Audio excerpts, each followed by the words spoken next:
আসসালামু আলাইকুম প্রিয় শিক্ষার্থীবৃন্দ। এই ভিডিওতে আমি class 8 English version mathematics chapter 2 প্রফিটসের এক্সারসাইজ 2.1 এর 15 এবং 16 নিয়ে আলোচনা করব। চলো তাহলে আমরা ভিডিওটি স্টার্ট করি। শিক্ষার্থীরা 15 নম্বরে কি বলা আছে দেখো, রড্রিক গোমেজ borrowed টাকা 10,000 for 3 years and টাকা 15,000 for 4 years from a bank and paid টাকা 9,900 in total as a profit. In both cases, if the rate of profit is same, find the rate of profit. তো এখানে খেয়াল করে দেখো, Roderick Gomez যে সে bank থেকে 10,000 টাকা নিয়েছে ফর 3 ইয়ার্স এর জন্য, আবার 15,000 টাকা নিয়েছে ফর 4 ইয়ার্স, 15,000 টাকা নিয়েছে 4 ইয়ার্স এর জন্য, নিয়ে সেই ব্যাংকে টোটাল একসাথে সে প্রফিট জমা দিয়েছে হচ্ছে 9,900 টাকা।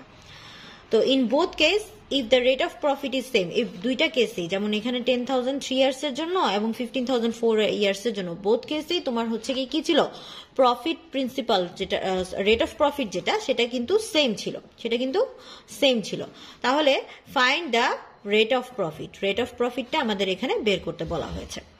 তাহলে দেখো, আমরা রেট অফ প্রফিট ধরে নিলাম x. Let the rate of profit r equal to x%, সেটা মানে x% মানে নিচে 100 চলে আসবে, তাহলে x/100। Now given P1 equals to 10,000 and N1 equals to 3 years। যেমন এখানে প্রথমে 10,000 এর টাকা নিয়েছিল 3 ইয়ার্স এর জন্য, তো এখানে আমরা কি করলাম, প্রিন্সিপাল যেটা আছে সেটাকে আমরা P1 ধরে নিলাম 10,000 এবং N1 ধরে নিলাম 3,000।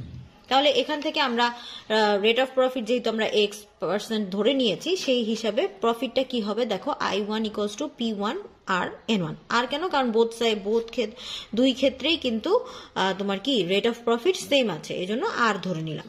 তাহলে P1 হচ্ছে 10,000, আর হচ্ছে গিয়ে আমরা কি পেলাম x/100, তো x/100, N1 হচ্ছে গিয়ে 3। তাহলে এখানে ক্যালকুলেশন করলে আমাদের চলে আসবে 300x। একইভাবে আমরা কি করব, P2 ধরে নিব 15,000, P2 ধরে নিব 15,000 এবং N2 ধরে নিব 4, N2 হচ্ছে 4 ইয়ার্স। তাহলে I2 কি হবে, I2 হচ্ছে গিয়ে P2 আর N2, তাহলে P2 15,000 আর হচ্ছে গিয়ে x/100 and N2 হচ্ছে গিয়ে 4 ইয়ার্স। তাহলে এখানে ক্যালকুলেশন করলে আমরা পেয়ে যাব 600x টাকা। তো এখানে আমাদেরকে বলে দিয়েছে যে হি পেইড টাকা 9,900 in total as a profit. তাহলে সে 9,900 টাকা কি করেছে, টোটাল প্রফিট দিয়েছে। তার মানে কি হবে, আমরা যদি বলি যে 300x আর হচ্ছে 600x, এই দুইটার যদি টোটাল করি তাহলে কিন্তু 9,900 চলে আসবে। তো এটাই এখানে লিখেছি দেখো, according to the question I1 plus I2 equal to 9,900। তা I1 হচ্ছে 300x অ্যান্ড I2 হচ্ছে 600x, এবং এটা প্লাস করলে আমাদের আসবে হচ্ছে 9,900। তো এখান থেকে যদি আমরা x এর ভ্যালু বের করি তবেই কিন্তু আমরা কি পেয়ে যাব, রেট অফ প্রফিট যেটা আছে সেটাই পেয়ে যাব। তাহলে 300x প্লাস 600x টোটাল করলে আমাদের চলে আসবে 900x। 900x equals to 9,900। এখান থেকে যদি x বের করি, x equal to 9,900 divided by 900, এটা যদি তুমি ক্যালকুলেট করো তাহলে তুমি পেয়ে যাবা হচ্ছে 11। তার মানে কি, রেট অফ প্রফিট আমাদের হবে হচ্ছে এখানে 1100। Therefore rate of profit equals to 11%। Rate of profit equals to 11%। এটাই হচ্ছে কি আমাদের অ্যান্সার। স্টুডেন্টস 16 নম্বরে কি বলা আছে দেখো, sum principal becomes it double as profit principal in 6 years at the same percentage of profit. In how many years will it be thrice of it as profit principal at the same percentage of profit? তো এখানে দেখো, আমরা প্রিন্সিপালটা আমরা জানি না, profit প্রিন্সিপালটাও কিন্তু আমরা জানছি না। আমাদের শুধু বলেছে যে প্রিন্সিপালটা যেটা হবে প্রফিট প্রিন্সিপাল তার ডাবল হবে আফটার 6 ইয়ার্স। তো আবার আবার বলেছে same percentage of profit, profit percentage কি হবে সেটাও কিন্তু আমরা এখানে জানি না।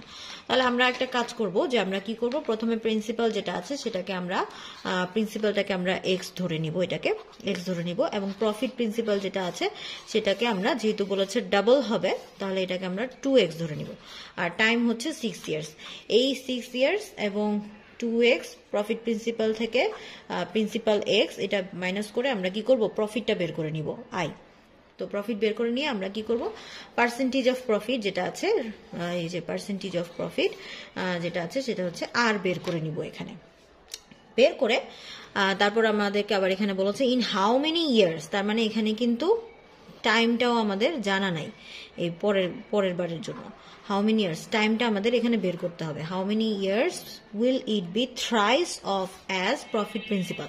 তো এখানে আবার প্রফিট প্রিন্সিপাল বলে দিচ্ছে থ্রাইস, মানে 3 টাইমস। তাহলে কি হবে, 3x হয়ে যাবে at the same percentage of profit। তো এখানে প্রফিট প্রিন্সিপালটা 3x হয়ে যাবে যেহেতু থ্রাইস বলেছে, আর টাইমটা আমরা এখানে বের করব, আর রেট অফ প্রফিট আগে এখানে যেটা বের করে নিলাম, আর সেই অনুযায়ী আমরা কাজ করে আমরা টাইমটা বের করব।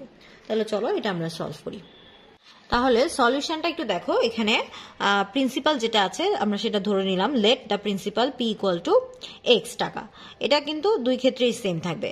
আর প্রফিট প্রিন্সিপাল এখানে আবার চেঞ্জ হবে, কারণ দুইবার দুই রকম আসবে, এজন্য এখানে A1 ধরে নিয়েছি আমরা। Profit principal A1 equals to 2x টাকা, and profit I1 equals to A1 minus P, মানে প্রফিট প্রিন্সিপাল থেকে প্রিন্সিপাল মাইনাস করলেই কিন্তু আমরা প্রফিট পেয়ে যাব।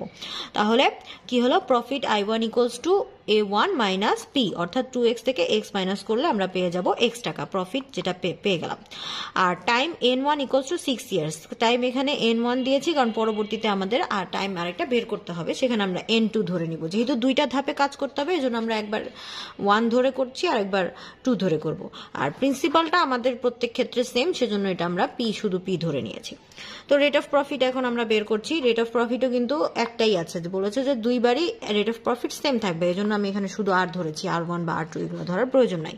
Rate of profit r equals to I1 by P N1, P I1 এর মান x, আর হচ্ছে গিয়ে পি এর মানও x, আর N1 এর মান A6। তো এখানে x ক্যান্সেল হয়ে যায়, তাহলে 1/6 থাকে হচ্ছে রেট অফ প্রফিট আর। তারপরে দেখো এখানে আমরা কি করেছি, অ্যাগেইন প্রফিট প্রিন্সিপাল A2-র ক্ষেত্রে কি আসছে, A2-র ক্ষেত্রে আমাদেরকে কি বলেছিল যে একটা নির্দিষ্ট সময় পরে, কিছু সময় পরে হচ্ছে গিয়ে রেট অফ প্রফিট প্রিন্সিপাল যেটা আছে সেটা কি হবে, প্রিন্সিপালের থ্রাইস হয়ে যাবে, 3 টাইমস হয়ে যাবে। আর ওই সময়টাই কিন্তু আমাদের মূলত বের করতে বলেছে। তো প্রফিট প্রিন্সিপাল এখন পরের বারের জন্য A2 ধরে নিলাম, সেখানে 3x। তো প্রফিট নিশ্চয়ই তাহলে চেঞ্জ হবে, যেহেতু 3x হয়ে গিয়েছে প্রফিট প্রিন্সিপাল। তাহলে profit I2 equals to 3x minus x, 3x হচ্ছে প্রফিট প্রিন্সিপাল মাইনাস x হচ্ছে গিয়ে প্রিন্সিপাল, যেটা আমরা একদম শুরুতে ধরে নিয়েছিলাম।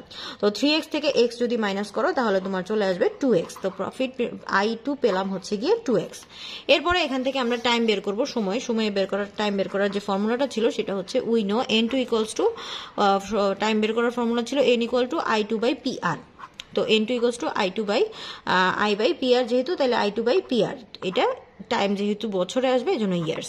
তো I এর ভ্যালুটা হচ্ছে গিয়ে 2x, এই যে I2-র ভ্যালুটা এখানে 2x আমরা বের করেছি 2x, P এর ভ্যালু একদম শুরুতে ধরে নিয়েছিলাম x, আর রেট অফ প্রফিট আমাদের একটু আগেই আসছে 1/6। তো এখন এই জায়গায় আমরা একটু ক্যালকুলেশন করে ফেলবো। ক্যালকুলেশন করলে যেটা পাবো সেটা হচ্ছে গিয়ে উপরে 2x, নিচে x এর সাথে 1 ইন্টু করলে x বাই 6 ইয়ার্স। তো এবার এটাকে ফ্র্যাকশনের ক্যালকুলেশন করার জন্য নিচে যে ফ্র্যাকশনটা আছে এটার রেসিপ্রোকাল যদি লিখে ফেলো তাহলে 2x ইন্টু 6টা উপরে চলে যাবে 6, আর নিচে এই x থাকবে। তো এখানে এই উপরের x আর নিচের x ক্যান্সেল হয়ে যাবে, উপরের x আর নিচের x ক্যান্সেল হয়ে গেলে আমাদের এখানে 2 আর 6, 2 ইন্টু 6 থাকবে, 2 ইন্টু 6 ইয়ার্স। তারপরে 2 ইন্টু 6 যদি করো তাহলে 6 2s are 12 ইয়ার্স। তাহলে আমাদের টাইমটা চলে আসছে, টাইম চলে আসছে 12 ইয়ার্স। এটাই হচ্ছে কি আমাদের ফাইনাল অ্যান্সার।